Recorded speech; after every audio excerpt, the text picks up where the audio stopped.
thought this was kind of funny. My wife and I just had to find our marriage certificate for something that she's doing, and we didn't know where it was, and ended up being in one of my drawers in my room. I'll post a picture of it here so you can see what it looks like. It's all tattered up. It's all wrinkled. We didn't know where it was, and a couple people have said, "Oh, you should have that framed and on the wall." And my wife and I were talking about why we don't, and it's so many times people have it like the wedding day was the best day, and they signed that document, but what does that document mean? Are you honoring what that document means with your wife and your husband every day?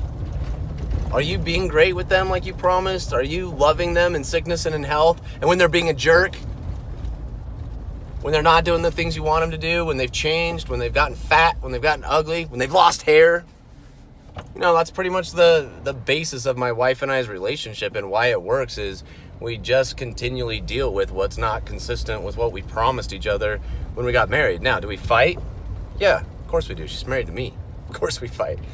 But the way it gets cleaned up and complete and dealt with is from our vows and what we promised each other, not from being right and proving a point and justifying and, well, I acted this way because you acted that way, and that's why it's okay that I act this way with you. No. Just look, one of the things I promised my wife is to leave her known, cherished, and honored.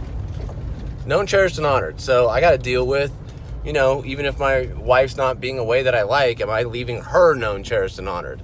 I didn't say, I promise that I'm going to make me feel good.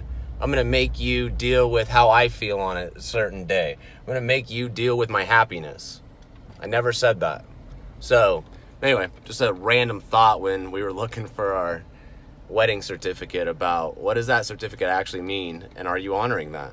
It's the best way to have a good relationship, and that's why my wife and I have lasted 10 years.